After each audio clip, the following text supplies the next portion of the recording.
Acid and base salt பார்த்துட்டு இருக்கோம். நேத்து நான் பார்த்ததுல நடத்தினதுல இருந்து கொஸ்டின்ஸ் கேட்குற ஆன்சர் கரெக்டா பண்ணுங்க. அலுமினியம் ஹைட்ராக்சைடோட மாலிகுலர் ஃபார்முலா என்ன? AlOH thrice. ஓகே, அடுத்தது என்ன கொஸ்டின் கேட்டேன் நானு? ஹைட்ரஜனும் சால்ட்டும் எந்த ரியாக்ஷன்ல கிடைக்கும்? Acid plus metal. கரெக்டா? Acid plus metal. வேற வேற எதுல ஹைட்ரஜன் அண்ட் சால்ட் கிடைக்கும்? Base plus metal. காரம் உலோகம் ரெண்டும் சேர்ந்தாலுமே என்னதான் கிடைக்கும்? ஹைட்ரஜனும் சால்ட்டும் கிடைக்கும். கரெக்டா? CO2 carbon dioxide gas வெளிவரக்கூடிய ரியாக்ஷன் எது? கார்பன் சாரி ஆசிட் கூட எது சேர்ந்தா வரும்?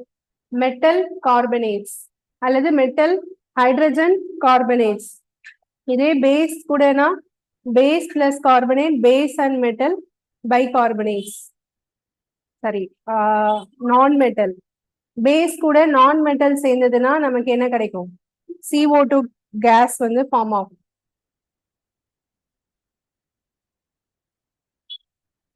பேஸ் வந்து என்ன டேஸ்ட்ல இருக்கும்? பிட்டர், கசப்பு சுவை கொண்டது.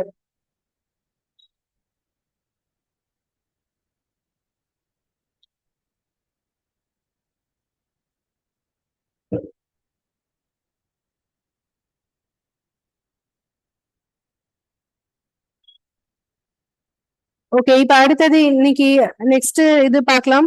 ஆசிட் பேஸோட கண்டினியூஷன். pH வேல்யூ பத்தி நம்ம பார்க்க போறோம் இன்னைக்கு.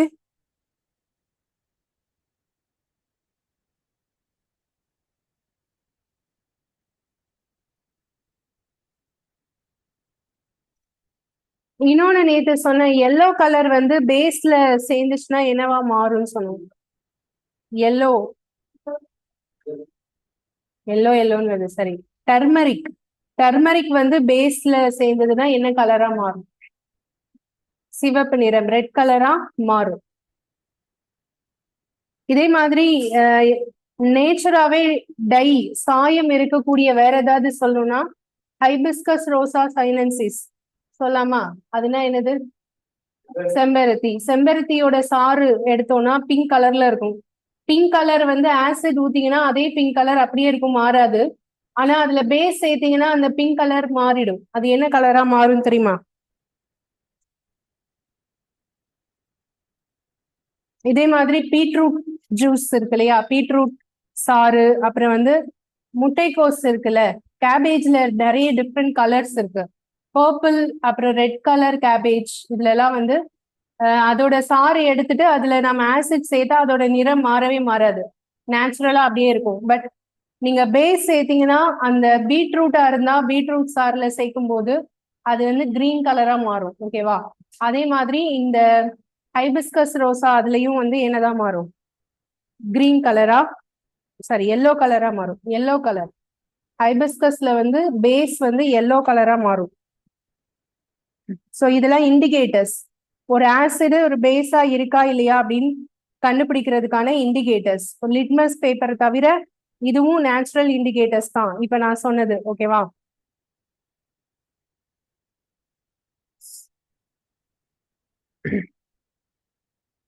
வாட்டர் கூட ஆசிடோ பேஸோ மிக்ஸ் ஆனா அந்த ரியாக்ஷன் எக்ஸோதெர்மிக்கா எண்டோதெர்மிக்கா?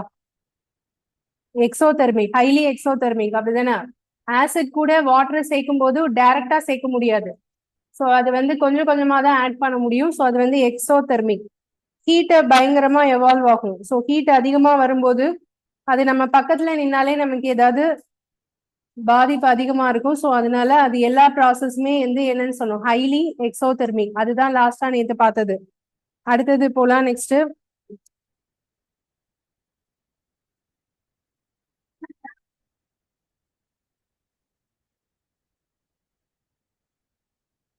PH scale. இன்னைக்கு நம்ம பார்க்க போற டாபிக்கோட பேரு பிஹெச் ஸ்கேல்.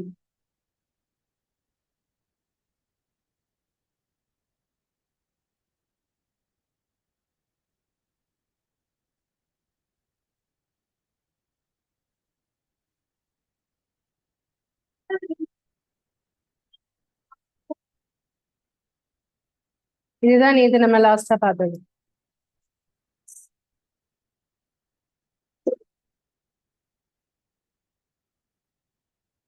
pH வேல்யூ, இந்த pH வேல்யூ எழுதும்போது P வந்து ஸ்மால் p, H வந்து கேபிட்டல் H, இந்த மாதிரி தான் நீங்க எழுதணும். ஓகேயா? pH மதிப்பு.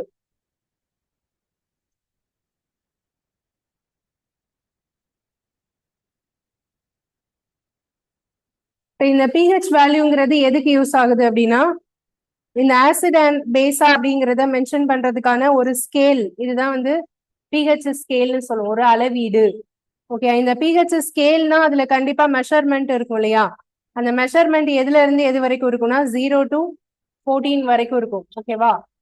சோ இதுல pH ஸ்கேல்ல ஃபர்ஸ்ட் என்ன நோட் பண்ணிக்கோங்க. P-னா என்ன, H-னா என்ன? A scale for measuring hydrogen ion concentration in a solution.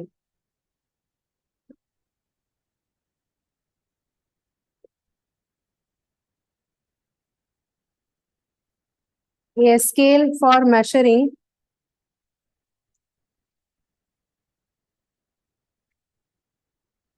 hydrogen ion concentration in a solution called pH scale.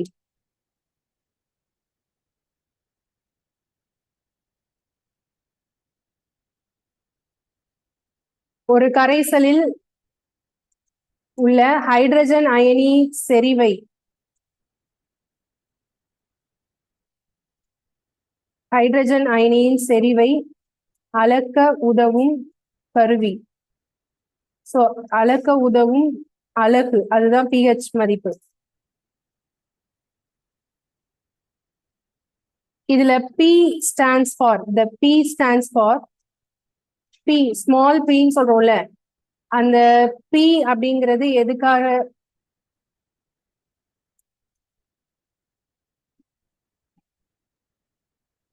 பொட்டன்ஷ், இதோட பேர் வந்து பொட்டன்ஷ், அதோட ஷார்ட் தான் P. இது வந்து ஒரு ஜெர்மனி வேர்டு, பொட்டன்ஷ் இன் ஜெர்மன், மீனிங் பவர். இதோட மீனிங் என்ன அப்படின்னா பவர்.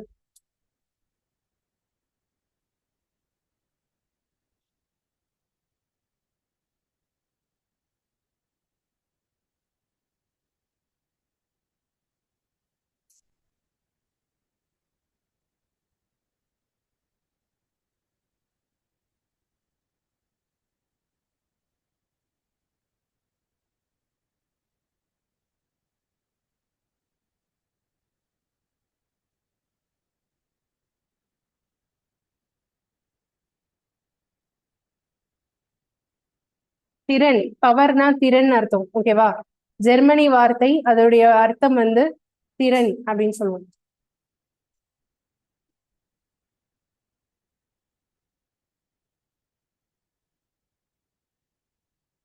இதோடைய அளவீடு வந்து 0 to 14 வரைக்கும் இருக்கும்.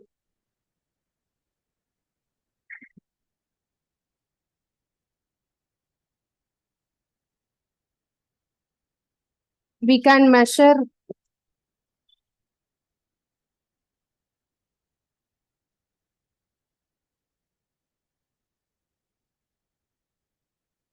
pH generally from 0 to 14.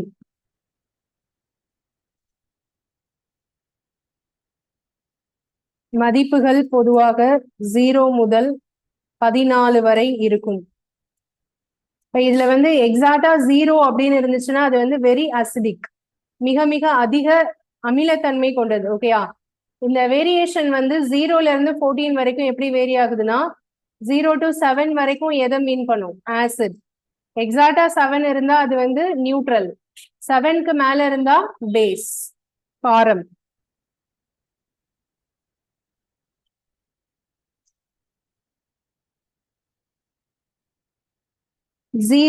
0 அப்படின்னு சொன்னா அது வந்து வெரி அசிடிக்.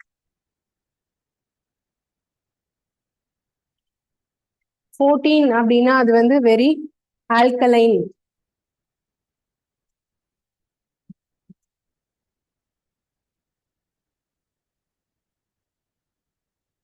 0 என்பது அதிக அமிலத்தன்மை. 14 என்பது அதிக காரத்தன்மை.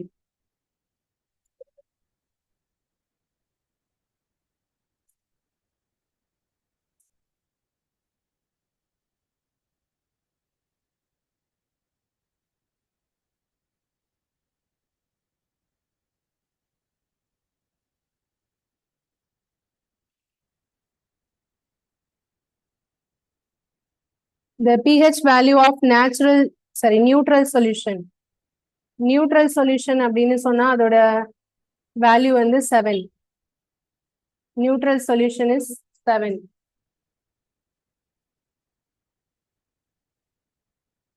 நடுநிலை கரைசலின் pH மதிப்பு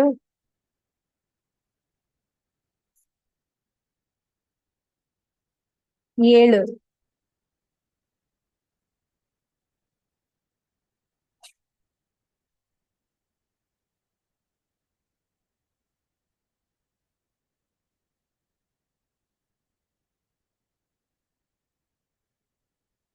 Values less than 7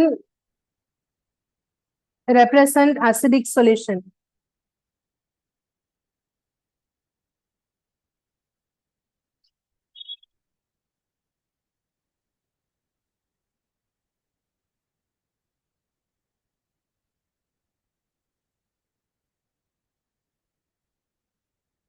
மதிப்பு 7 விட குறைவாக இருந்தால்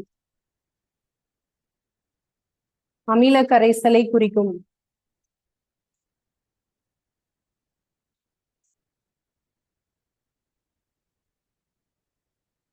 Value greater than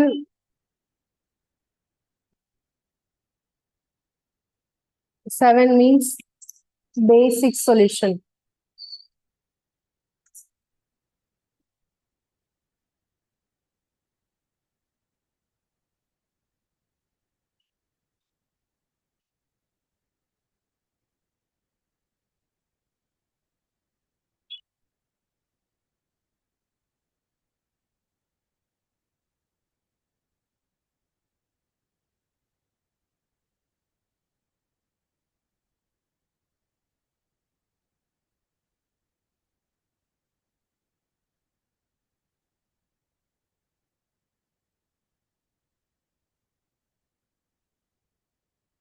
Okay, அடுத்தது next.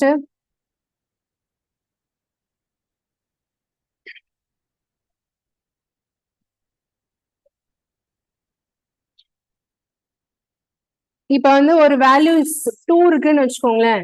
அந்த 2 pH வேல்யூ 2 இருக்குதுன்னா அதோட ஆசிடா பேஸா அது ஆசிட்.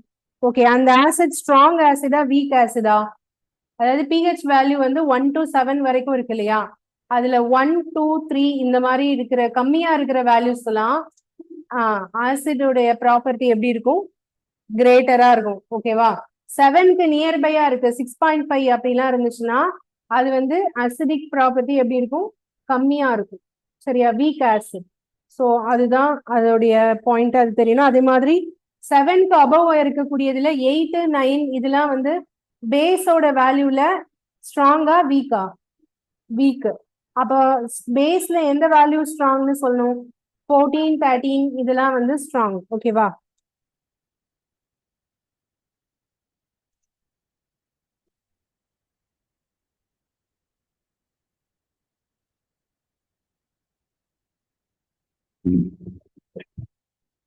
பிஹெச் ஸ்கேல் வந்து ஒரு பேப்பர் மாதிரி இருக்கும். அதுல டிஃப்ரெண்ட் கலர்ஸ் இருக்கும்.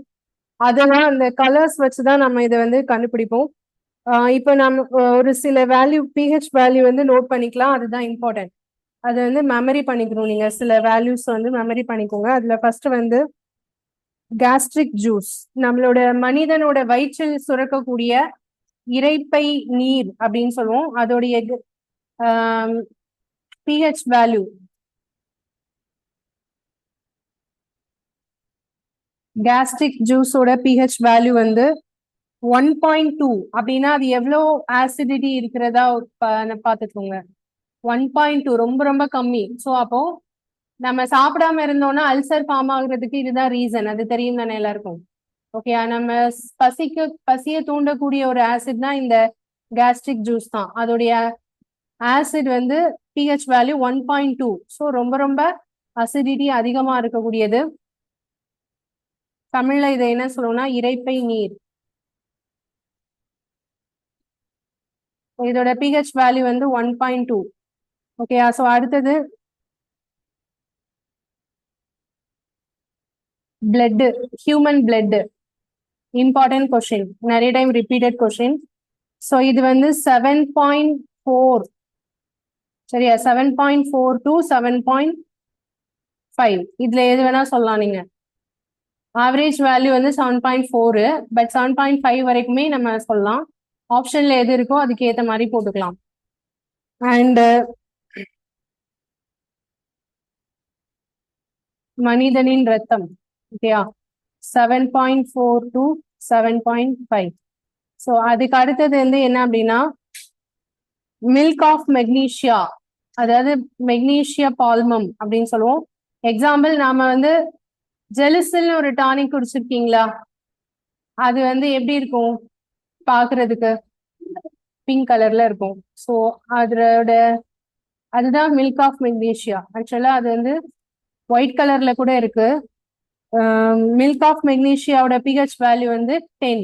ஓகேயா, அது எதுக்கு நம்ம சாப்பிடுறது? அது டைஜஷனுக்காகவா, அசிடிட்டிக்காகவா? ஸோ அல்சருக்காக சாப்பிடக்கூடியது தானே அது, milk of magnesia. Okay, magnesia பால்மம், இதோட பிஹெச் வேல்யூ வந்து 10. 10 அப்படின்னா அப்ப மெக்னீஷியா, மில்க் ஆஃப் மெக்னீஷியா ஆசிடா பேஸா? பேஸ். ஸ்ட்ராங்கா வீக்கா? பேஸ்ல எது ஸ்ட்ராங்? 7க்கு மேல போகும்போது. ஓகே, இது வந்து 8, 9, 10 இதெல்லாம் கொஞ்சம் வீக்கா தான் சொல்ல முடியும். 11, 12 அதுதான் ஸ்ட்ராங்னு சொல்லலாம். ஓகேயா, அடுத்தது sodium hydroxide solution. Sodium hydroxide molecular formula என்ன?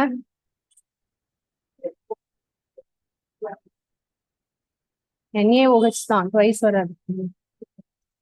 Sodium hydroxide, sodium hydroxide solution. So இதோடைய பிஹெச் வேல்யூ வந்து 14, எக்ஸாக்டா 14 கிட்ட வரும்.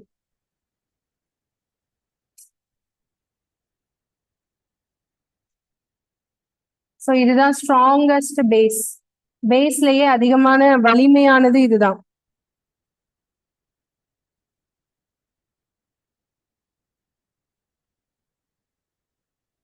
ஓகே, அடுத்தது ஹியூமன் பாடி.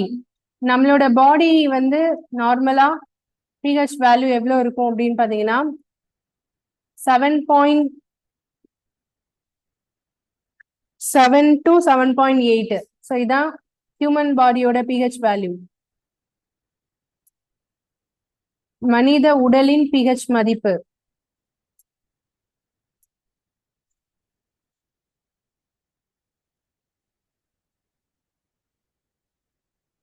7 to 7.8. ஓகே, அடுத்தது ஆசிட் ரெயினோட பிஹெச் வேல்யூ. ஆசிட் ரெயின், அமில மழை, இதோட பிஹெச் வேல்யூ.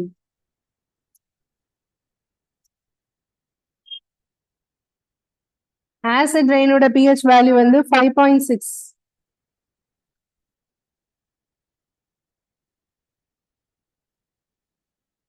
அமில மழையோட பிஹெச் வேல்யூ வந்து 5.6.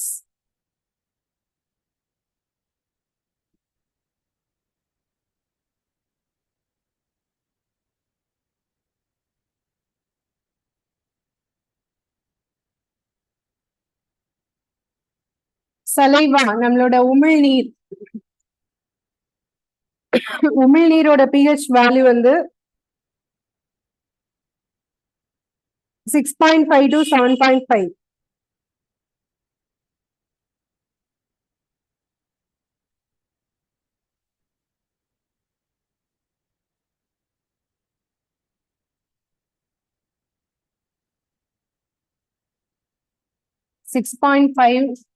to 7.5.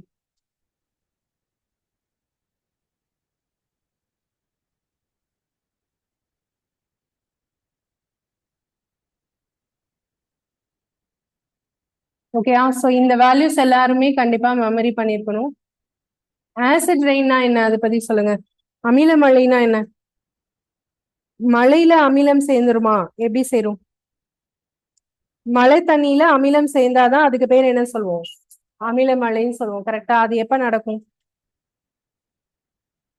ஸோ அது எப்ப நடக்கும்னா கவனிங்க, நம்ம அட்மாஸ்பியர்ல வந்து எப்பவுமே என்னென்ன கேஸ் வந்து மேக்சிமம் இருக்கும்? மேக்சிமம் அதிகமா இருக்கிறது நைட்ரஜன். நைட்ரஜன் வந்து 78%, ஆக்சிஜன் 21% இருக்கும். ஓகேவா? ஓகே, இந்த நைட்ரஜன் வந்து அதிகமா இருக்குது. ஓகே, அது போக நாம நம்மளுடைய அட்மாஸ்பியரை நம்ம எப்பவுமே வந்து பொல்யூஷன் ஆக்கி வச்சிருக்கோம். எதனால?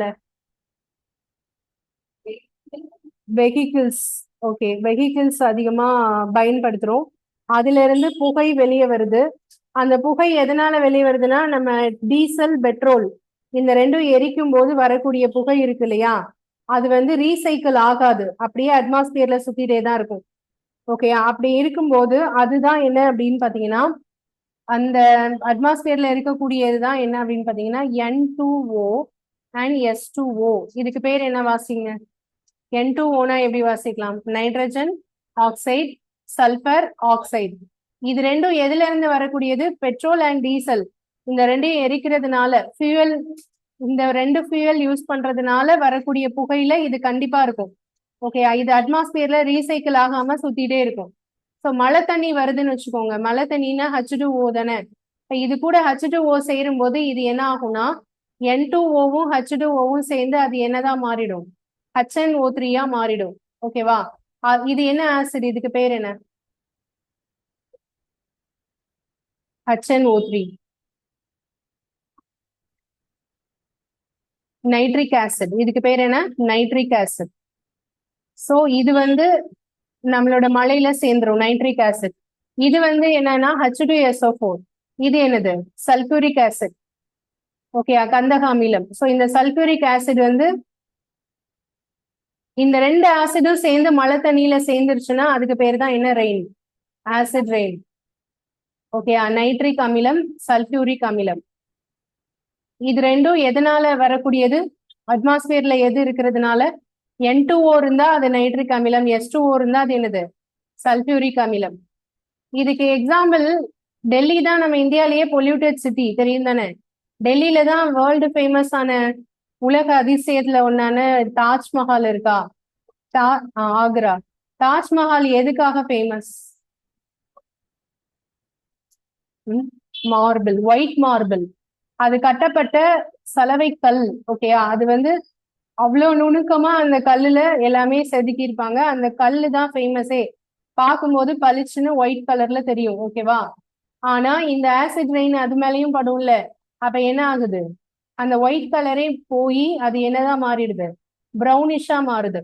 சோ நம்மளோட தாஜ்மஹாலோட கலரையே மாத்துற அளவுக்கு எதுக்கு பவர் இருக்கு? ஆசிட் ரெயினுக்கு பவர் இருக்கு.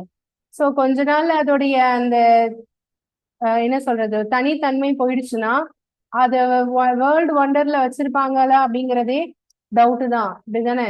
சோ அதனால ஆசிட் ரெயின் வந்து ரொம்ப ரொம்ப டேஞ்சரஸ். அது ஒருவேளை நாம என்ன பண்ணுவோம், ஆசிட் தண்ணியில ஆசிட் இருக்கிறது தெரியாம மழை தண்ணி கூட நாமெல்லாம் யூஸ் பண்ணுவோம், தெரியுமா? அப்படிதானே? அது யூஸ் பண்ணக்கூடாது. சமையலுக்குலாம் யூஸ் பண்றது அதெல்லாம் தப்பு. டெய்லி யூசேஜ்க்கு யூஸ் பண்றது கூட அதனால நமக்கு நிறைய பாதிப்பு வரும். ஸோ அதனால ஆசிட் ரெயின் அப்படிங்கிறது என்னன்னு தெரிஞ்சுக்கிட்டீங்களா? அதோட பிஹெச் வேல்யூ என்ன இருக்கு? 5.6.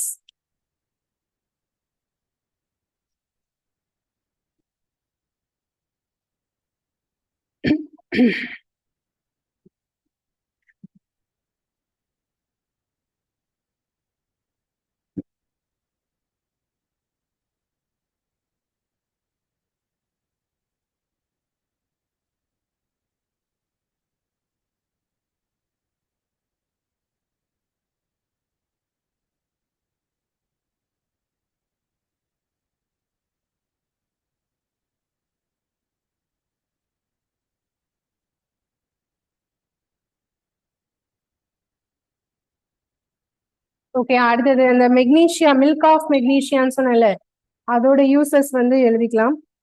அதாவது நம்ம ஸ்டொமக்ல வந்து என்ன ஆசிட் வந்து ப்ரொடியூஸ் ஆகும்? Hydrochloric acid. ஓகே, அந்த கேஸ்ட்ரிக் ஜூஸ் சொன்னோம்ல, அதுல இருந்து கண்டிப்பா ஹைட்ரோகுளோரிக் ஆசிட் இருக்கும். ஸோ அந்த ஹைட்ரோகுளோரிக் ஆசிட் எக்ஸஸா இருந்துச்சுன்னா அது வந்து என்ன ஆகும்? இன்டைஜஷன் ஆகும். ஓகேவா? அது என்னன்னு நோட் பண்ணுங்க. அவர் stomach produces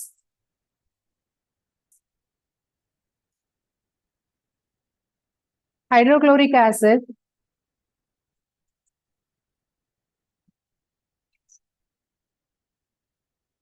in the process of digestion of food.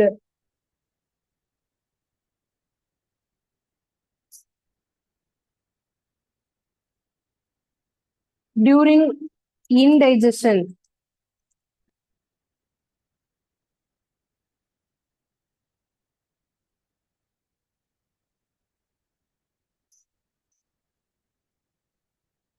the stomach produces too much acid. Too much acid. This causes pain and irritation.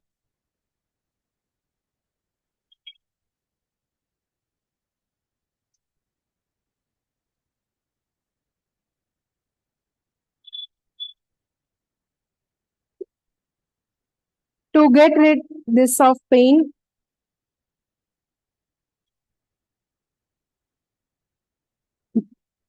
bases are used called antacids.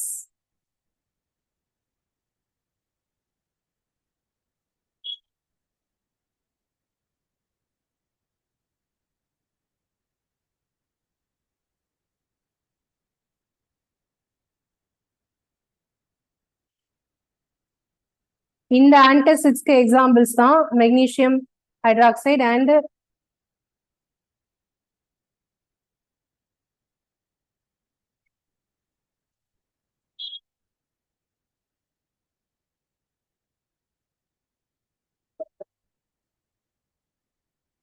Aluminium hydroxide.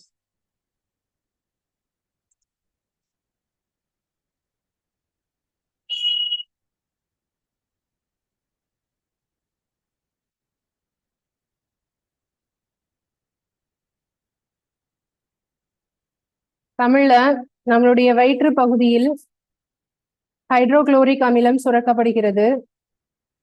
Hydrochloric அமிலம் உணவை செரிமானம் செய்வதற்காக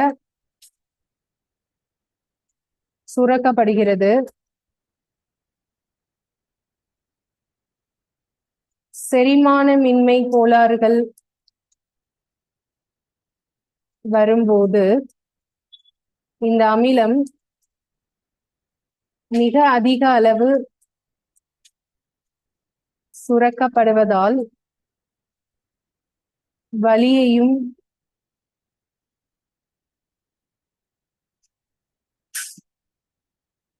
எரிச்சலையும் ஏற்படுத்துகிறது.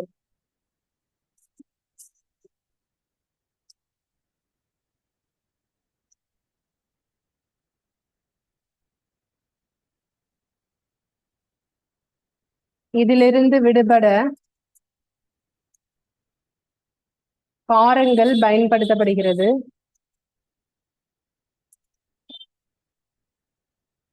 அவற்றை antacid என்கிறோம். Antacid அப்படியே antacid தான் படிச்சுக்கிறோம். Antacid என அழைக்கிறோம்.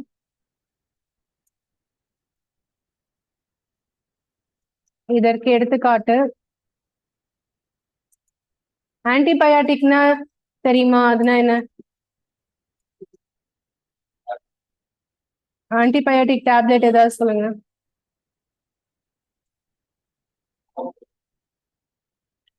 அமாக்சிலின். வேற?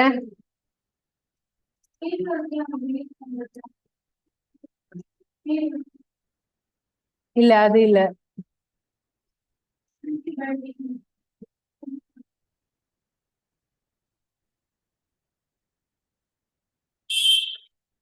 அமாக்சிலின், பென்சிலின் இதெல்லாம் எதுல இருந்து தயாரிக்கிறாங்கன்னு தெரியுமா?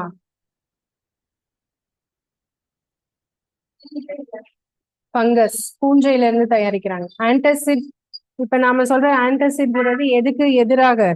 அசிடிட்டிக்கு எதிராக சாப்பிடக்கூடியது, அதனால அது ஆன்டாசிட்னு சொல்றோம்.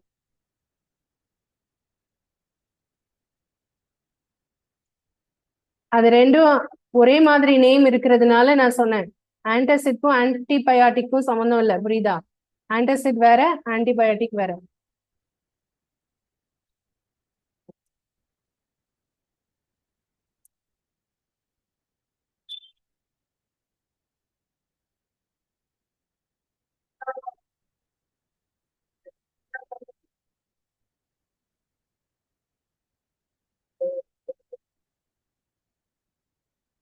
ஓகே, அடுத்தது போலாம். Next tooth decay. அது ஒரு சின்ன டைட்டில் மாதிரி போட்டுக்கலாம். Tooth decay, பற்சிதைவு. சொத்தப்பல் வருதுல்ல, ஏன் வருது? அதுக்கும் ஆசிட் பேஸ்க்கும் என்ன சொல்லணும்? நம்மளோட மவுத்துக்குன்னு தனியா பிஹெச் வேல்யூ இருக்கு, ஓகேயா? நம்மளோட வாயோடைய பிஹெச் வேல்யூ பர்டிகுலரா எவ்வளவு இருக்கணும்னா 5.5 இருக்கணும். நம்ம சலைவாக்கு எவ்வளவு இருக்கணும்னு சொன்னோம், ஞாபகம் இருக்கா? 6.5 to 7.5. ஸோ இதுல மவுத்துக்கான பிஹெச் வேல்யூ வந்து 5.5 விட கம்மியாச்சுன்னா ஸோ அது வந்து டூத் டிகேயை ஸ்டார்ட் பண்ணும், ஓகேவா? அப்படி ஸ்டார்ட் பண்ணும்போது அதுல பாக்டீரியாஸ் ஃபார்ம் ஆகும். அப்படி பாக்டீரியாஸ் வந்து ஆசிடை ப்ரொடியூஸ் பண்ணும். அதனால நம்ம பல்லுல எனாமல்னு ஒண்ணு உண்டு இல்ல, அது வந்து பாதிக்கப்படும். நம்மளுடைய எல்லாரோட டீத்லயும் மேல இருக்கக்கூடிய கோட்டிங் வந்து என்னன்னு சொல்லுவோம், எனாமல். ஓகே, அந்த எனாமலோட கெமிக்கல் நேம் என்னன்னு தெரியுமா? இப்போ நம்ம பல்லு ஸ்ட்ராங்கா இருக்கணும், எலும்பு ஸ்ட்ராங்கா இருக்கணும்னா நம்ம என்ன சத்து நிறைந்த உணவுப் பொருளை நல்லா சாப்பிடணும்? கால்சியம். வேற ரெண்டு முக்கியம், ரொம்ப முக்கியமான ஒரு விஷயம் ரெண்டு. ஒண்ணு கால்சியம், இன்னொன்னு பாஸ்பரஸ். இந்த ரெண்டும் நம்ம வந்து சாப்பாடுல அதிகமா இருக்கணும், ஓகேவா? சோ இந்த எனாமலோட பேர் என்ன அப்படின்னா கால்சியம் பாஸ்பேட் அப்படின்னு பேரு, எனாமலோட கெமிக்கல் நேம். ஸோ ஒரு பாயிண்டா எழுதிக்கோங்க. Tooth decay starts when the pH of the mouth is lower than 5.5.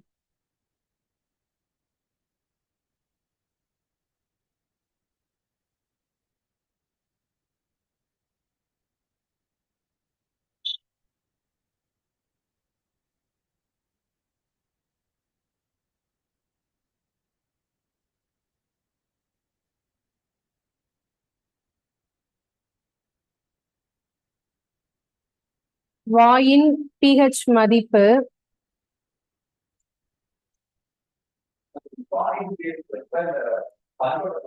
இல்ல, பல்லுக்கு தனியா pH மதிப்பு கிடையாது, மவுத்தோட pH. pH மதிப்பு 5.5 விட குறைவாக இருந்தால்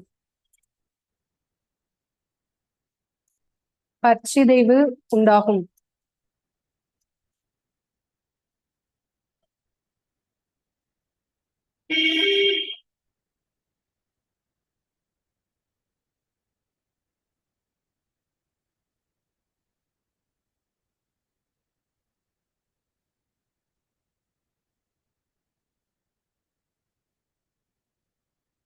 ஓகே, அடுத்தது டூத் எனாமல், அதோட chemical name. Tooth enamel is made up of calcium hydroxy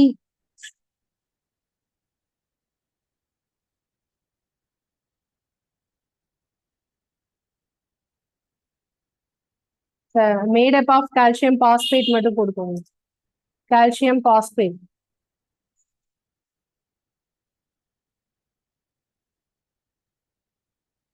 பல்லின் enamel என்பது கால்சியம் பாஸ்பேட்டால் ஆனது.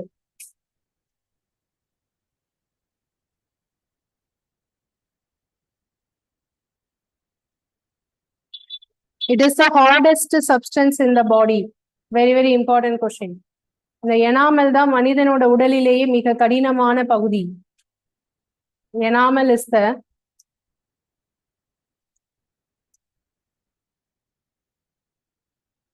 hardest substance in our body.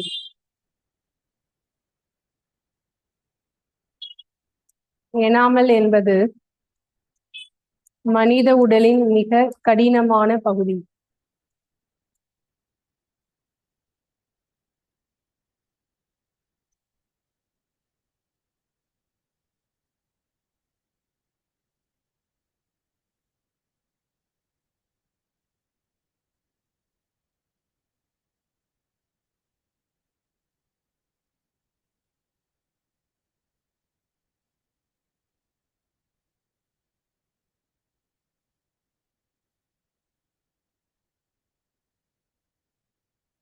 இந்த எனாமல் வந்து தண்ணியில் அவ்வளவு சீக்கிரம் எல்லாம் கரையாது. ஓகே, ஆக்சுவலா ஏன் இது ஹார்டஸ்ட் சப்ஸ்டன்ஸ்னு சொல்றோம்னா, ஒரு மனுஷன் இறந்த பிறகு கூட பற்கள் வந்து சிதையறதுக்கு ரொம்ப டைம் ஆகும். ஓகே, அவனோட உடல் தோல் ஃபுல்லா சிதைஞ்சா கூட பற்கள் சிதையறதுக்கு என்ன ஆகும்? டைம் ஆகும். ஓகே, எலும்புகள் வந்து ரொம்ப காலம் ஆகும், பட் பற்கள் சிதைய ரொம்ப நாள் ஆகும் அப்படிங்கிறது வச்சுதான் நம்ம சொல்றோம் இது வந்து ஹார்டஸ்ட் சப்ஸ்டன்ஸ் அப்படின்னு. ஓகேவா? அடுத்தது, bacteria present in the mouth produce acids.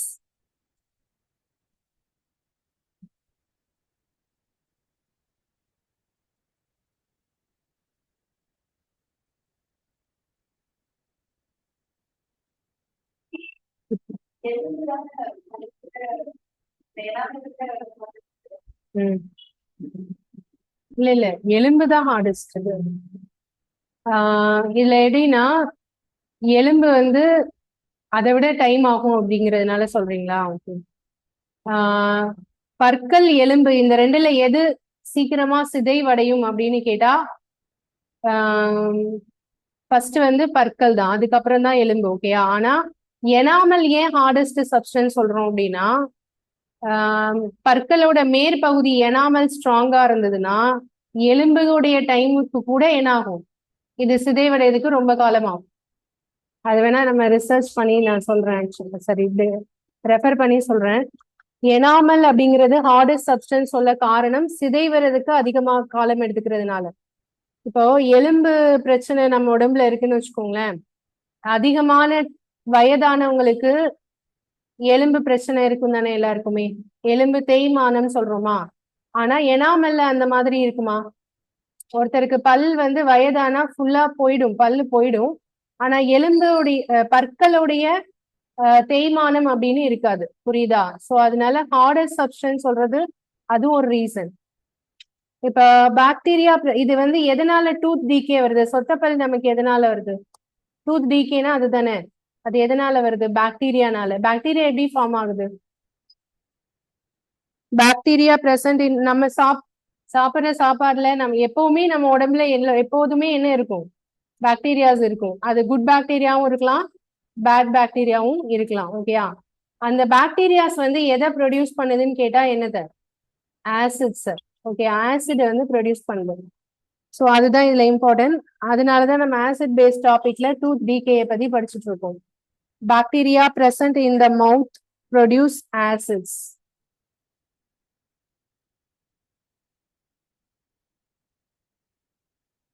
by degradation of sugar and food particles remaining in the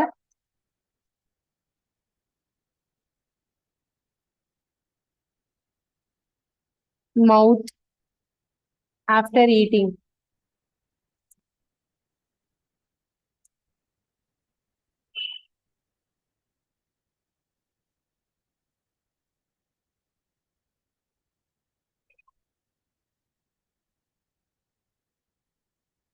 வாய்க்குழியில் உள்ள பாக்டீரியாக்கள்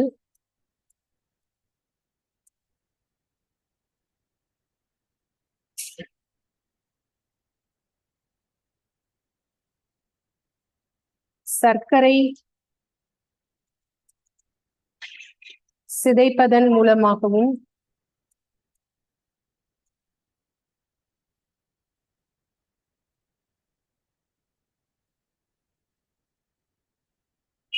மீதமுள்ள உணவு துகள்கள் மூலமாகவும் பெருக்கம் அடைந்து அமிலத்தை வெளியிடுகிறது.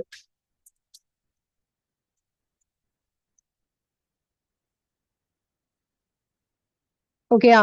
சோ அது இதனாலதான் நமக்கு என்ன ஏற்படுது? டூத் டிகே ஏற்படுது. இப்ப இந்த பாக்டீரியாஸை கண்ட்ரோல் பண்ணணும்னா என்ன பண்ணலாம்? டூத் டிகே கண்ட்ரோல் பண்றதுக்கு என்ன பண்ணலாம்? பிரஷ் பண்ணணும். ஓகே, வேற?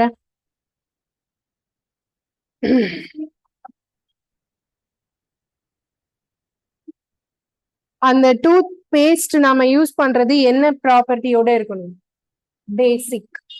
ஏன்னா இது ஆசிட் தானே, அப்ப பேஸ் சேர்ந்தா தானே அது நமக்கு நியூட்ரல் ஆகும். புரியுதா? ஆசிடும் பேஸும் சேர்ந்தா தானே நியூட்ரல் ஆகும். அதே மாதிரி இந்த பாயிண்ட் படிச்சோம்ல, அந்த மெக்னீசியம் இது படிச்சோம் இல்லையா, இது வந்து ஹைட்ரோகுளோரிக் ஆசிட் தானே இதுல இருக்கு. நம்ம வயிற்றுப்பகுதியில சுரக்கக்கூடியது ஹைட்ரோகுளோரிக் ஆசிட் தானே. ஆனா இந்த ஆன்டாசிட்ங்கிறது என்னன்னு சொன்னோம்? பேஸ் தானே. ஏன் ஆசிட் வந்தா பேஸ் வச்சு நியூட்ரல் பண்றோம்? ஏன்னா அந்த அந்த ரியாக்ஷனுக்கு பேர் என்ன சொன்னோம்? படிச்சோம்ல, நியூட்ரலைசேஷன் ரியாக்ஷன்.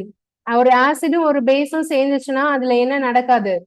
எந்த பாதிப்பும் இருக்காது. சோ அதனாலதான் அது என்னன்னு சொல்றோம்? நியூட்ரலைசேஷன் சொல்றோம். ஆசிடும் பேஸும் சேர்ந்தா அதுல என்ன கிடைக்கும்? ஞாபகம் இருக்கா? ஒரு ஆசிடும் ஒரு பேஸும் சேர்ந்தா அந்த இதுல என்ன கிடைக்கும்?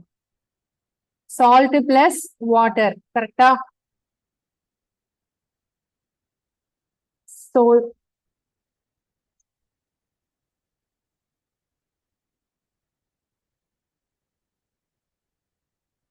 ஆசிட் அண்ட் பேஸ் ரியாக்ஷனுக்கு பேர் என்ன?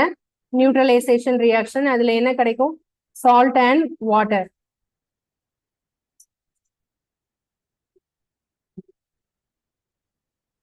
ஓகே, அடுத்தது போலாம். Next,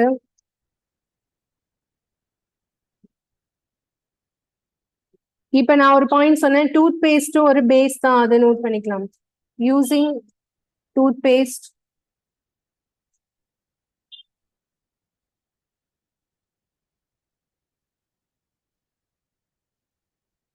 which are generally basic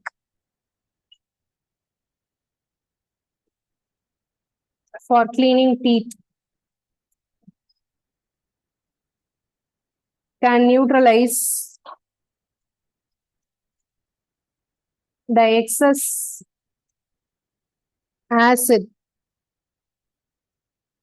and prevent tooth decay.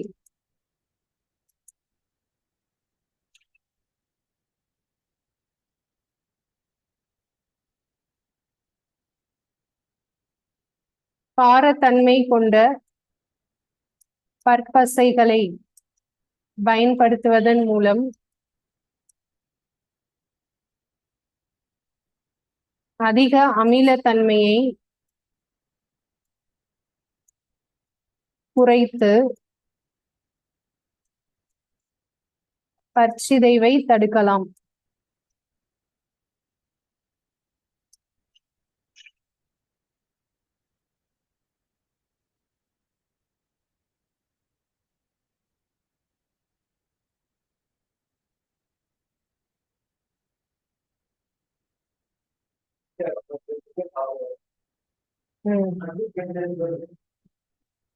நல்ல கேள்வி. சுகர் வேற, இது வேற, இது வேற. ஆக்சுவலா நீங்க பிளைண்ட் சுகர் எடுத்துக்கிறீங்கன்னா அது ஸ்ட்ரெயிட்டா போகுது. இது வந்து ஃபிளேவர், சுகரோட ஃபிளேவர். ரெண்டுக்கும் டிஃபரன்ஸ் இருக்கு. அதுலதான் நீங்க சுகர் பிடிக்கலன்னா சால்ட் இருக்கிற டூத் பேஸ்டா நீங்க சூஸ் பண்ணிக்கலாம்.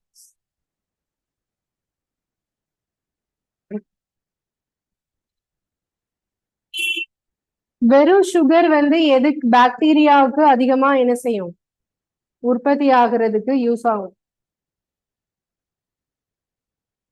ஆக்சுவலா நம்ம சுகர்னு எடுத்துக்கிறதுல வெறும் சுகர் அதிகமா சாப்பிட மாட்டோம். ஆனா எதுல சாப்பிடுவோம்? சாக்லேட், கேக்கு, இதெல்லாம் வந்து எக்ஸஸ் சுகர் தானே. இப்ப நிறைய பேருக்கு டூத் டீகே வர்றதுக்கான ரீசன் பாத்தீங்கன்னா இந்த ரெண்டு தான் மெயினா. இப்போ ஒரு 20 years back or 10 years back இதே அளவு சாக்லேட் இல்ல கேக் இருந்துதான்னு கேட்டா கிடையாது. ஸோ இதே அளவுக்கு எல்லாரும் வந்து சாப்பிட்டுட்டு இருந்தாங்களான்னு கேட்டா கிடையாது. ஓகே, இப்போ அதோடைய ஃபுட்டு வந்து அதிகமா எது குழந்தைங்க எடுத்துக்கிறாங்க? குழந்தைங்கல இருந்து எல்லாருமே தான் எடுத்துக்கிறாங்க, அப்படிதானே? ஓகே, அடுத்தது நெக்ஸ்ட் வந்து இப்போ வீட்ல வந்து நம்ம இருக்கும்போது ஒரு பூரா வந்து கடிச்சிருச்சு, ஓகேவா? நீங்க படுத்து தூங்கிட்டு இருக்கிறப்போ ஒரு சின்ன பூரா வந்து கடிச்சிருச்சு உங்க கையில. அப்ப உடனே ஃபர்ஸ்ட் எய்ட் என்ன பண்ணுவீங்க? வீட்ல என்ன பண்ண சொல்லுவாங்க? சுண்ணாம்பு எடுத்து தடவ சொல்லுவாங்க. ஏன்? பூரான் வந்து அதோட ஸ்டிங் இருக்குல்ல, கொடுக்கு, அதுல வந்து ஆசிட் வந்து நம்மளோட ஸ்கின்ல வந்து இன்ஜெக்ட் பண்ணிடும். அதுல இருக்கக்கூடிய ஆசிட நம்ம ஸ்கின்க்கு உள்ள இன்ஜெக்ட் பண்ணும். ஸோ ஆசிட் பட்டதுனால நம்ம ஸ்கின் வந்து எரிய ஆரம்பிக்கும், இல்ல அந்த இடம் வந்து அப்படியே தடிப்பா மாறும். ஸோ அதை நியூட்ரலைஸ் பண்றதுக்காக சுண்ணாம்பு எடுத்துட்டு வந்து தேய்ச்சோம் அப்படின்னா அது என்ன ஆயிடும்? நியூட்ரலைஸ் ஆகும். அதனால நமக்கு எந்த பாதிப்பும் ஏற்படாது. அப்புறமா ஹனி பீ, தேனீக்கு இருக்கு இல்லையா? தேனீ கொட்டுச்சுனாலும் அதுல வந்து என்ன பண்ணலாம் அப்படின்னா, பேக்கிங் சோடா இருக்குல்ல, அந்த பேக்கிங் சோடாவை தடவணும் அப்படின்னாலும் அதோடைய வீக்கம் வந்து உடனே குறையும். ஓகேவா? ஸோ இதெல்லாம் வந்து ஆசிட எதுக்காக நியூட்ரலைஸ் பண்றதுக்காக யூஸ் பண்ணக்கூடிய பேஸ். ஓகே, அது வந்து தெரிஞ்சுக்கணும். நான் 2 பேஸ் சொல்லியிருக்கேன், ஒன்னு லைம், இன்னொன்னு என்னது? Baking soda. ஓகேயா?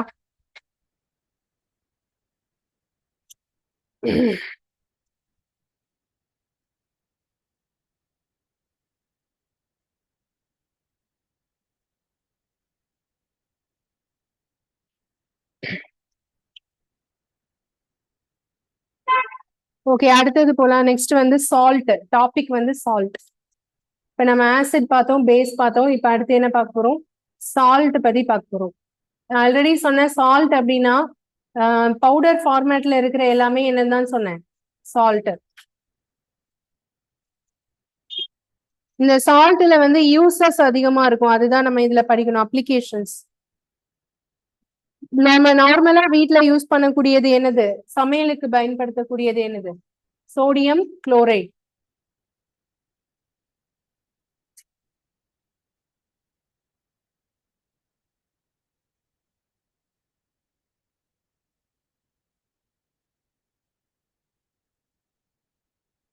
சோடியம் குளோரைடை எப்படி தயாரிக்கிறாங்கன்னு தெரியுமா?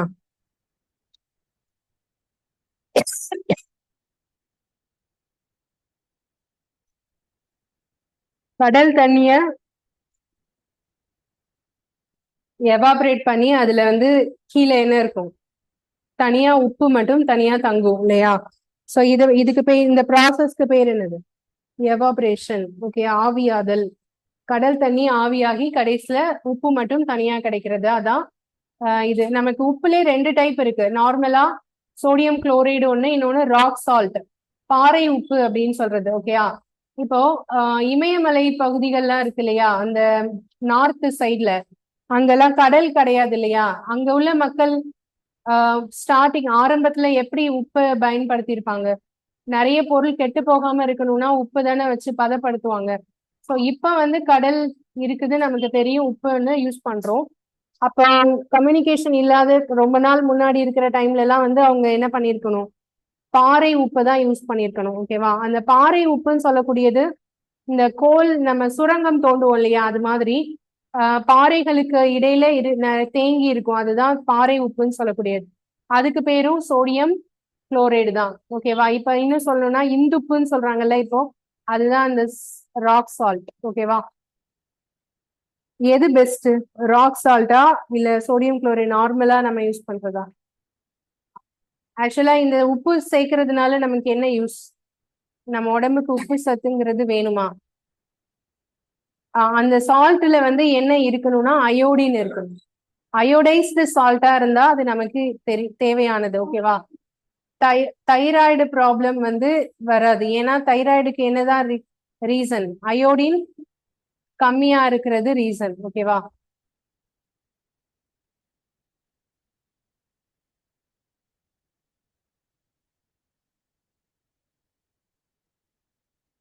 சரி, ஓகே.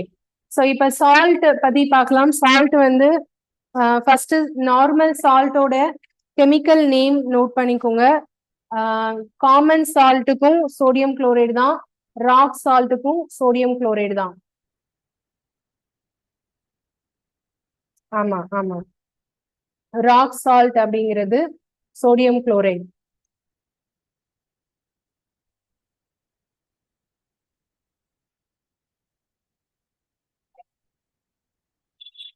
Normal salt. அந்த ஹில் ஸ்டேஷன்ல கிடைக்கக்கூடிய ராக் சால்ட்ல வந்து அது அது சாப்பிடக்கூடியவங்களுக்கு என்ன ப்ராப்ளம் வரும்னா தைராய்டு ப்ராப்ளம் வரும். ஓகேவா?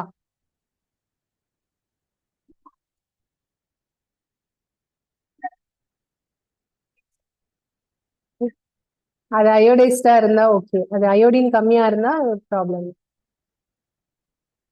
பாறை உப்பு, இதோடைய பேரு சோடியம் குளோரைடு தான்.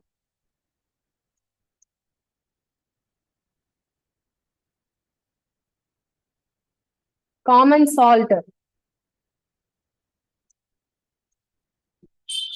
Sodium chloride.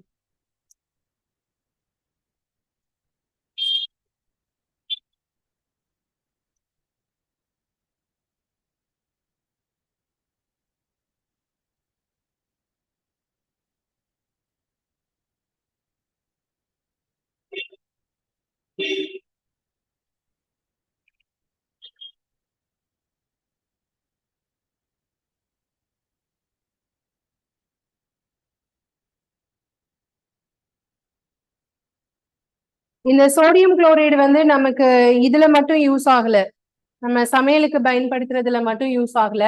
அதோட யூசஸ் மெயினா எதுலலாம் யூஸ் ஆகுது அப்படிங்கறத நோட் பண்ணிக்கோங்க. It is used for sodium hydroxide and baking soda, washing soda, bleaching powder, இந்த மாதிரி எல்லாமே ப்ரிப்பேர் பண்றதுக்கு கட்டாயம் எது தேவை? காமன் சால்ட் வந்து தேவை. ஓகேயா? It is an important raw material for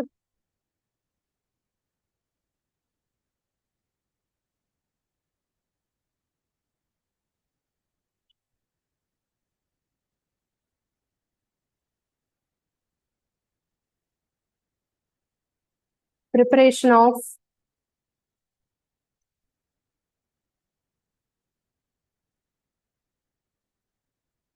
sodium hydroxide,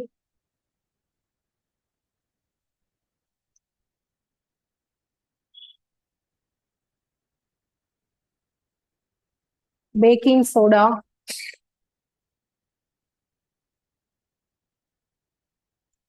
packing soda வீட்ல எதுக்கு யூஸ் பண்ணுவாங்க? கேக்கு, பிரெட்டு இதுக்கெல்லாம் போடுவாங்க. வேற? ஆப்பம். ஓகே, வேற?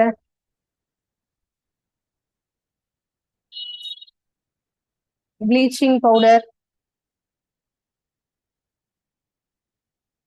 இது எல்லாத்துக்குமே இது இம்பார்ட்டன்ட் ரா மெட்டீரியல் எது? Common salt.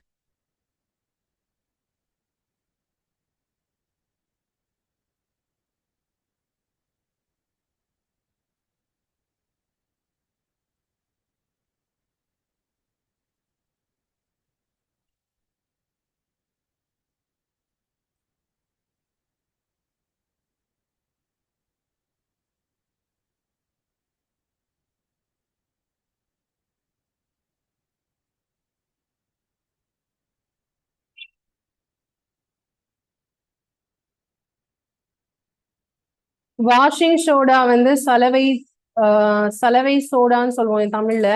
ப்ளீச்சிங் பவுடருக்கு பேரு சலவை தூள்னு பேரு.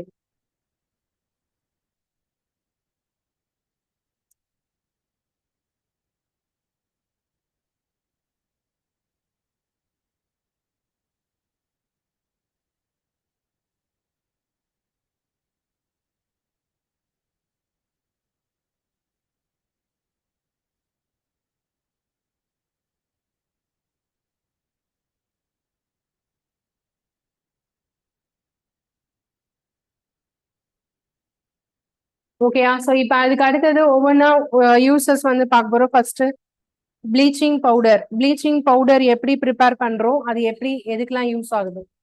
ப்ளீச்சிங் பவுடர் தெரியும் தானே எல்லாருக்கும்? சரி, அதுக்கு முன்னாடி இந்த பேக்கிங் சோடா பத்தி ஒரு கொஸ்டின் கேட்டேன்ல. பேக்கிங் சோடா வந்து எதுலலாம் யூஸ் பண்ணுவாங்க? பிரெட்டு, கேக்கு தயாரிக்கிற போது சாஃப்ட்னஸ்க்காக யூஸ் பண்ணுவாங்க. வேற? இது வீட்டுல ஆப்பர் சோடான்னு கூட சொல்லுவாங்க அப்படிதானா? மாவு அதிகமா புளிச்சிருச்சுன்னா எதை வச்சு மேனேஜ் பண்ணலாம்? இந்த பேக்கிங் சோடா ஒரு ஸ்பூன் அதுல போட்டோம்னா அந்த புளிப்பு போயிடும். ஓகேவா? ஆக்சுவலா மாவு புளிக்கிறதுக்கான ரீசன் என்ன? ஆசிட். எதனால? பாக்டீரியா இருக்கிறதுனால. என்ன பாக்டீரியா? அது தெரியாது. அது அது பயாலஜில தான் படிக்கணும். மாவை புளிக்க வைக்கக்கூடிய பாக்டீரியா என்ன அப்படின்னு சொல்லிட்டு. ஓகே. அதுக்கப்புறம் பாலை தயிரா மாத்துற பாக்டீரியா இதெல்லாம் படிக்கணும் இல்லையா? லாக்டோபேசிலஸ், இது லூபோனாஸ்டாக். சரி, இது எல்லாமே வந்து மாவை புளிக்க வைக்கிறதுனால ஆசிட் அதிகமாயிடுது. அப்ப இந்த பேஸ் சேர்க்கும் போது ரெண்டும் சேர்ந்து என்ன ஆயிடுது? நியூட்ரலைஸ் ஆகுது. ஓகேயா? சோ அதனால ஓகே. இப்போ அடுத்தது வந்து ப்ளீச்சிங் பவுடர். ப்ளீச்சிங் பவுடரோட ப்ரிப்பரேஷன். ப்ளீச்சிங் பவுடர் யூஸ் பண்ணிருக்கீங்களா? எங்க யூஸ் பண்ணிருக்கீங்க சொல்லுங்க. வீட்ல யூஸ் பண்றது. ப்ளீச்சிங் பவுடர் எப்படி இருக்கும் பாக்குறதுக்கு? என்ன கலர்ல? ஒயிட் கலர்ல இருக்கும். சரி, அது எதுக்காக யூஸ் பண்றது?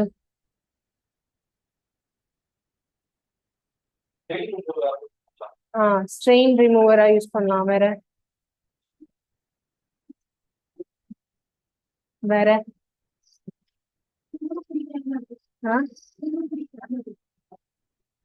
துரு பிடிக்காம இருக்கிறதுக்கு யூஸ் பண்ண முடியாது.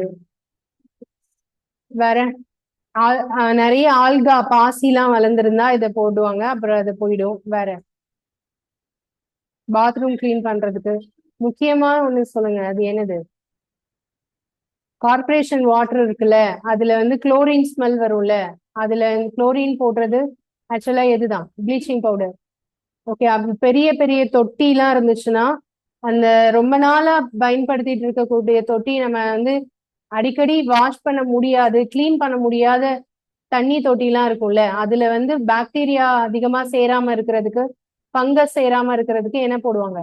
ப்ளீச்சிங் பவுடர் போடுவாங்க. ஸோ அந்த ப்ளீச்சிங் பவுடர் வந்து என்ன என்ன பண்ணும்? தேவையில்லாத பாக்டீரியாஸோ இல்ல வேற ஏதாவது ஃபங்கஸோ இருந்தா அது வந்து அழிச்சிடும். ஓகேயா? ஸோ அதுக்காக அதுதான் ப்ளீச்சிங் பவுடர்.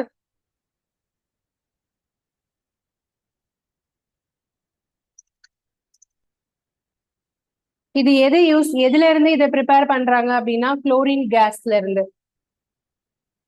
குளோரின் ஒரு மெட்டலா நான் மெட்டலா? குளோரின் நான் மெட்டல். குளோரினோட சிம்பல் என்ன? Cl. குளோரினோட அட்டாமிக் நம்பர் என்ன? 17. குளோரினோட வேலன்சி என்ன?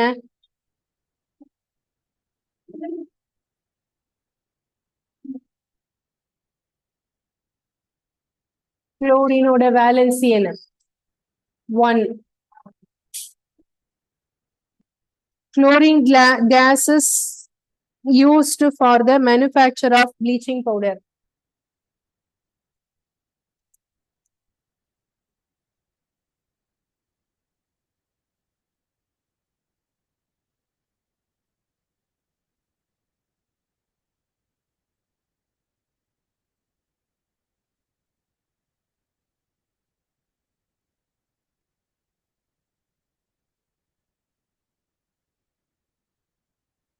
சலவை தூள் தயாரிக்க குளோரின் வாயு பயன்படுகிறது.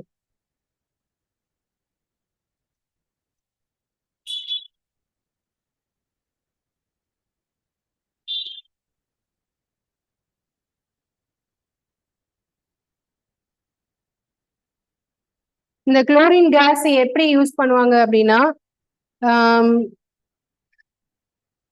ஸ்லேக்டு லைம், அதாவது நீற்று சுண்ணாம்பு, அது கூட எது சேர்ப்பாங்கன்னா இந்த குளோரின் கேஸ் சேர்ப்பாங்க. அப்படி சேர்க்கும் போது கிடைக்கிறது தான் இந்த சலவை தூள். நீற்று சுண்ணாம்புனா தெரியும் தானே? சுண்ணாம்பு கூட தண்ணி சேர்த்தா வெள்ளை அடிக்கிறதுக்கு பயன்படுத்துவாங்கல்ல, CaOH ட்வைஸ். அது வந்து கால்சியம் ஹைட்ராக்சைடு. அது கூட எது சேர்க்கணும்? Chlorine case. குளோரின் கேஸ் சேர்த்தா அதுல நமக்கு கிடைக்கிறது தான் என்னது? இந்த சலவை தூள்.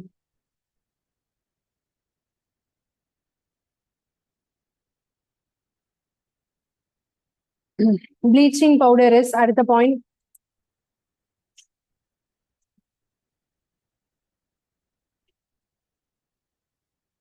Produced by the action of chlorine gas on dry slaked lime. Dry slaked lime அப்படின்னா உலர்ந்த நீற்று சுண்ணாம்பு, CaOH twice.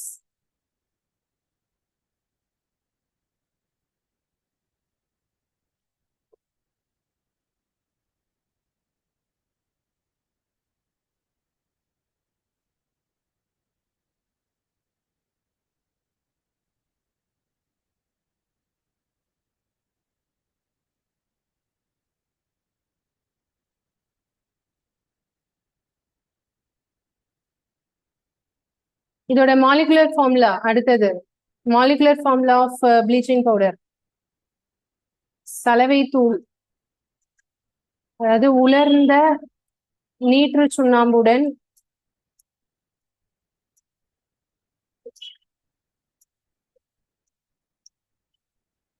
குளோரின் வாயுவை செலுத்தும் போது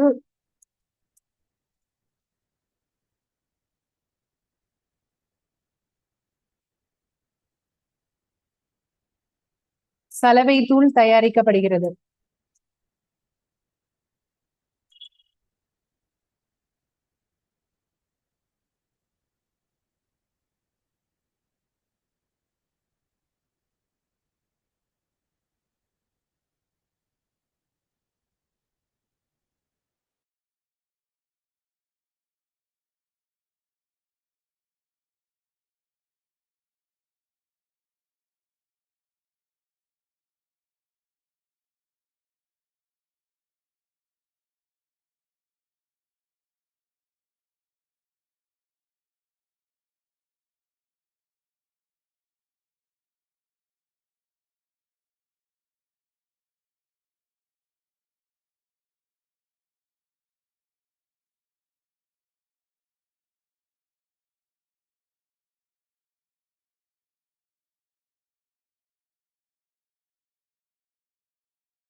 ஸோ இதோட யூசஸ் பார்க்கலாம். அடுத்தது வந்து ப்ளீச்சிங் பவுடர் எதுக்காக யூஸ் பண்றாங்கன்னா, ஃபர்ஸ்ட் காட்டன் அண்ட் லினன் ஃபேக்டரியில, டெக்ஸ்டைல் இண்டஸ்ட்ரியில கிளீனிங்காக யூஸ் பண்றாங்க. ஓகேவா,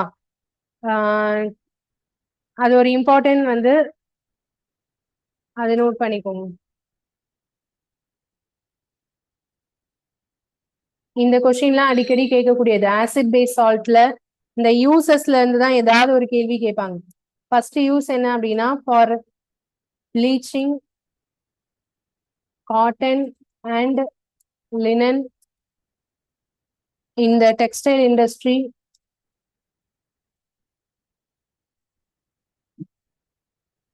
for bleaching wood bulb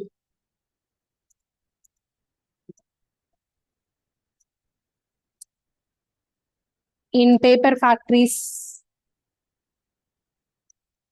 அதாவது மரக்கூழ்ல இருந்து தான் பேப்பர் தயாரிக்கிறாங்க, அது தெரியும் தானே எல்லாருக்கும்.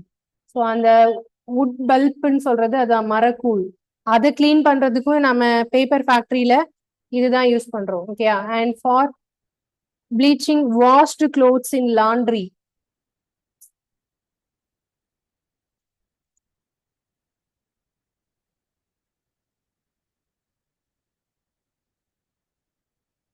இதுதான் ஃபர்ஸ்ட் யூஸ்.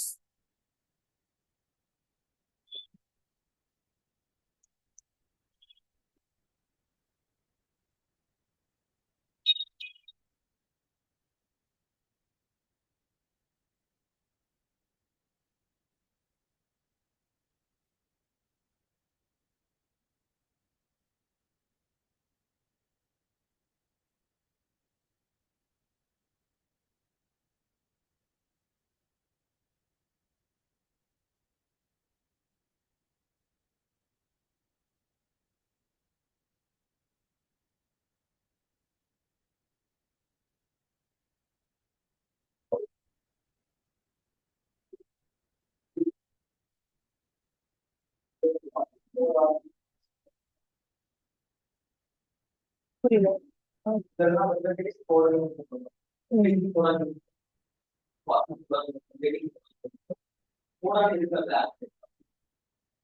சோடான்னு எதுக்கு ஆட் பண்றோம்னா, இப்ப வந்து NaHCO3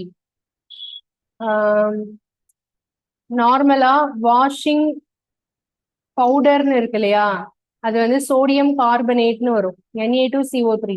அதுல ஆட் பண்ணக்கூடிய வாட்டர் மாலிகூல்ஸை வச்சுதான் இந்த சோடா அப்படிங்கிறதே நம்ம சொல்றோம். ஓகேவா? ஸோ இப்போ வந்து Na2CO3 10H2O அப்படின்னா அது வந்து வாஷிங் சோடா. இது வெறும் Na2CO3 மட்டும் சொன்னா அது வந்து என்னன்னா வாஷிங் பவுடர். ஓகேயா? ஸோ அதனால அது ரெண்டுக்கும் டிஃப்ரென்ஸ் இருக்கு. இதே மாதிரி பேக்கிங் பவுடர் அப்படின்னா NaHCO3 சோடியம் பைகார்பனேட். அதே NaHCO3 கூட ஆசிட் சேர்ந்ததுன்னா, டார்டாரிக் ஆசிட் சேர்ந்ததுன்னா அது பேக்கிங் சோடா. ஓகேயா? அடுத்தது நெக்ஸ்ட் வந்து பேக்கிங் சோடா. இதுல அடுத்த யூஸ், ரெண்டாவது யூஸ் சொல்லிக்கோங்க. ப்ளீச்சிங் பவுடரோட ரெண்டாவது யூஸ் என்ன அப்படின்னா,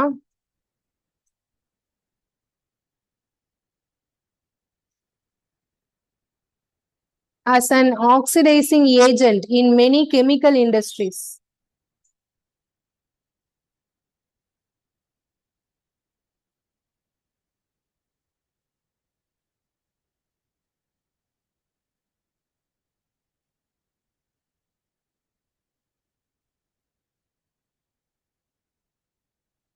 ஆக்சிடைசிங் ஏஜென்ட்ஸ்னா என்ன? ஏஜென்ட் ஆக்சுவலா இதுல ஒரு ரியாக்ஷன் நடந்துட்டு இருக்கும்போது அதுல ஆக்சிஜன் தேவைப்படுது அப்படின்னு சொன்னா நம்ம அதுல கொஞ்சம் எது ஆட் பண்ணா போதும்? இந்த CaOCl2 ஆட் பண்ணா போதும். கால்சியம் ஆக்சிக்ளோரைடு ஆட் பண்ணா அதுல இருக்கிற ஆக்சிஜன் அந்த ரியாக்ஷனுக்கு ஹெல்ப் பண்ணும். ஓகேவா? அதனாலதான் இத ஆக்சிடைசிங் ஏஜென்ட் அப்படின்னு நம்ம சொல்றோம். சில வேதி வினைகளில் ஆக்சிஜனேற்றியாக பயன்படுகிறது.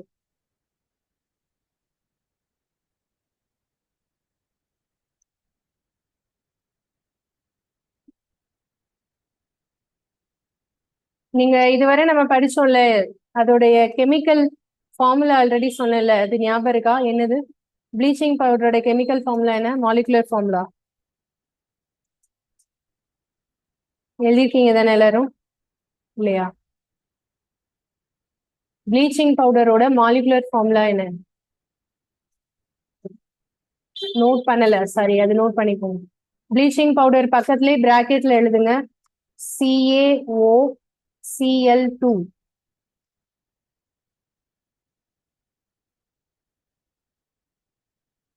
CaOCl2. ஓகே, இதான் இதோடைய கெமிக்கல் ஃபார்முலா. இதோட கெமிக்கல் நேம் வந்து calcium oxychloride. Important question. Calcium oxychloride. இதை எப்படி வாசிக்கணும்? CaOCl2 எப்படி வாசிக்கணும்? கால்சியம் ஆக்சிக்ளோரைடுன்னு வாசிக்கணும்.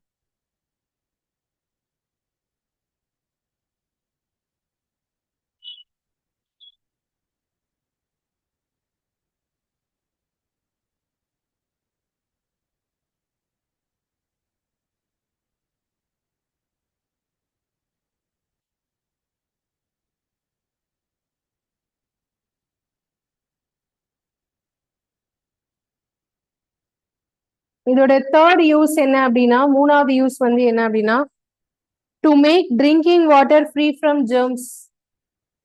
குடிநீரை தூய்மையாக்க பயன்படுகிறது. ஓகேயா?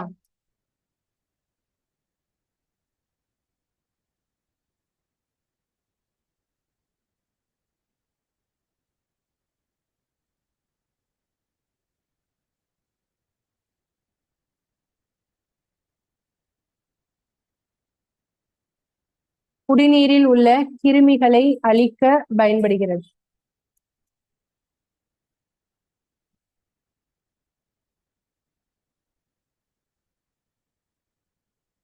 ஸோ இந்த மூணு தான் இதோடைய யூசஸ். ஓகேயா? அடுத்தது போலாம். Next baking soda. பேக்கிங் சோடாவோட மாலிகுலர் ஃபார்முலா, அதோடைய கெமிக்கல் ஃபார்முலா அதெல்லாம் நோட் பண்ணிக்கோங்க. Molecular formula, chemical name.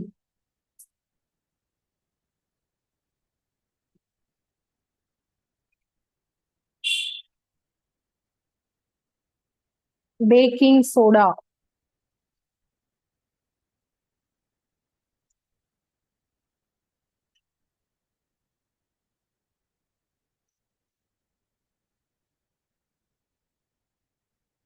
Chemical name is sodium hydrogen carbonate.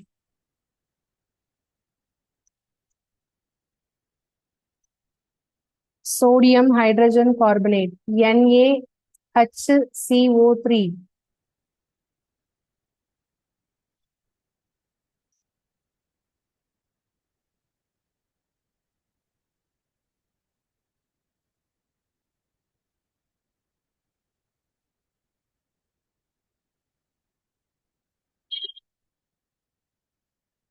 Sodium hydrogen carbonate.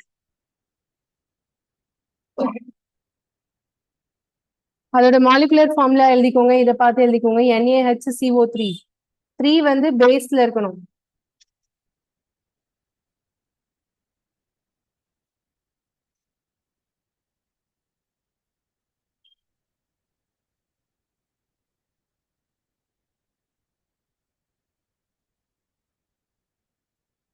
இந்த பேக்கிங் சோடா எதுல இருந்து ப்ரிப்பேர் பண்றாங்கன்னு கொஞ்ச நேரத்துக்கு முன்னாடி எழுதணுமே.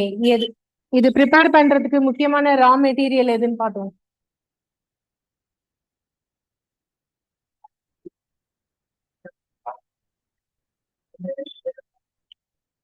சால்ட், காமன் சால்ட் பார்த்தோம்ல, அதுல இருந்து தானே இது ப்ரிப்பேர் பண்றாங்கன்னு சொன்னோம்.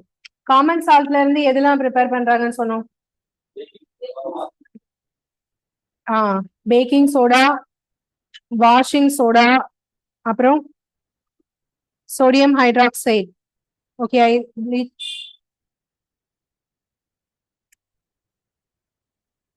ஓகே, இது எல்லாத்துக்குமே எது ரா மெட்டீரியல்? Sodium chloride. சரி, அடுத்தது இது பேக்கிங் சோடா எதுல இருந்து மெயினா தயாரிக்கிறாங்க? சோடியம் குளோரைட்ல இருந்து. ஓகேவா? சோடியம் குளோரைடு வாட்டரு, அப்புறமா கார்பன் டை ஆக்சைடு இதெல்லாம் மிக்ஸ் பண்ணி தயாரிப்பாங்க. அமோனியா இது எல்லாமே மிக்ஸ் பண்ணி தயாரிக்கிறது தான் packing soda. Baking soda smell பண்ணி பார்த்துருக்கீங்களா? கிட்ட கொண்டு போகும்போது ஒரு நெடி அடிக்கும். ஓகேயா? ஸோ அது வந்து அமோனியா தான் ரீசன், அதுக்கான ரீசன். ஸோ இது வந்து அடுத்தது இதோட யூசஸ் எழுதிக்கலாம். சோடியம் இது மெயினா ஹவுஸ் ஹோல்டு தான் அதிகமா யூஸ் ஆகுது, வீட்டில தான் அதிகமா பயன்படுது. For making baking powder which is a mixture of baking soda and a mild edible acid of lactic tartaric acid. இது ஒரு இம்பார்ட்டன்ட் கொஸ்டின். இப்ப நான் சொல்ற point important point. Uses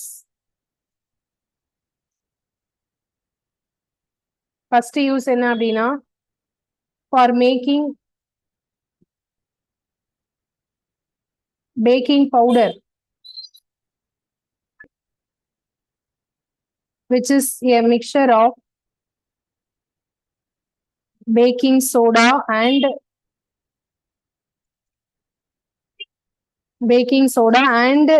tartaric acid. ஆக்சுவலா பேக்கிங் பவுடருங்கிறது தான் எதுவும் சேர்ந்தது, பேக்கிங் சோடாவும் எதுவும் சேர்ந்தது, டாட்டாரிக் ஆசிடும் சேர்ந்தது. ஓகேவா?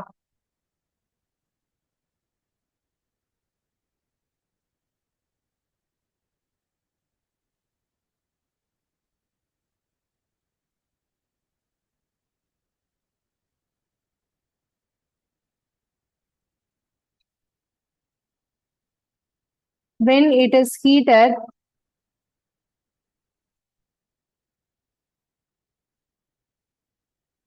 carbon dioxide produced during the reaction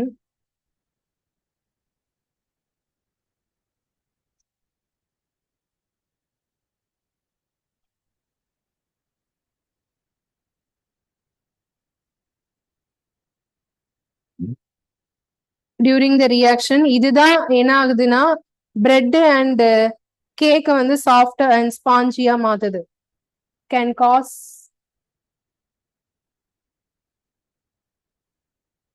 bread or cake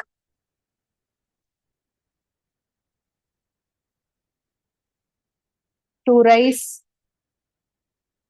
making them soft and spongy.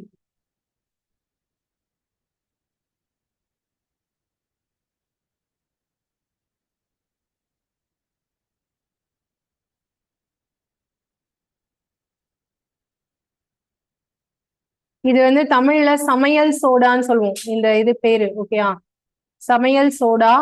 And packing packing பவுடர்னா ரொட்டி சோடா. தமிழ்ல படிக்கிறவங்க சோடா உப்பு இல்ல, ரொட்டி சோடான்னு சொல்லுவாங்க. சோடா உப்பு சொல்லலாம், பட் இதோட இது வந்து ரொட்டி சோடா. ரொட்டி சோடா தயாரிக்க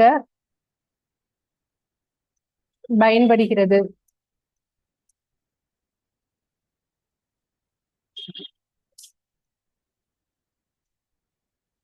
ரொட்டி சோடா என்பது பேக்கிங் சோடா மற்றும் டாட்டாரிக் அமிலம் சேர்ந்த கலவை.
ஓகேயா, ஸோ இந்த டாபிக்ல இன்னும் ஒரு 15 மினிட்ஸ் மட்டும் இருக்கு. அது நாளைக்கு கண்டினியூ பண்றேன். நாளைக்கு இந்த டாபிக் முடிஞ்சிருச்சுன்னா ஹிஸ்டரி ஸ்டார்ட் பண்ணுங்க. இதுல வந்து இன்னும் என்னெல்லாம் இருக்கு அப்படின்னா, வாஷிங் சோடானா என்ன, ஓகேயா, அதுக்கு அடுத்தது பிளாஸ்டர் ஆஃப் பாரிஸ்னா என்ன, ஜிப்சம்னா என்ன, இதெல்லாம் பத்தி படிப்போம். பிளாஸ்டர் ஆஃப் பாரிஸ் கேள்விப்பட்டிருக்கீங்களா? அப்படின்னா என்ன? Plaster of Paris white cement.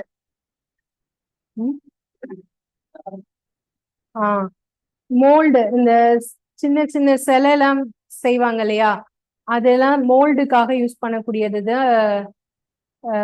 அதுலயும் செய்வாங்க. பட் இதுல மெயினா யூஸ் வந்து எதுனா, ஃப்ராக்சர், நமக்கு வந்து போன் ஃப்ராக்சர் ஆயிருந்ததுன்னா கட்டு போடுவாங்கல்ல, மாவு கட்டுன்னு சொல்லுவாங்கல்ல, அது எதை வச்சுதான் போடுவாங்க?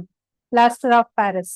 ஓகேயா, ஸோ இது மாதிரி பிளாஸ்டர் ஆஃப் பாரிஸோட யூசஸ் என்ன, அப்புறம் அதோட மாலிகுலர் ஃபார்ம்ல அதோட கெமிக்கல் நேம், அது எல்லாமே அடுத்த கிளாஸ்ல பார்க்கலாம். இதுல வரைக்கும் நான் சொன்னதை படிச்சுட்டு வாங்க. ஓகேவா? Okay, thank you.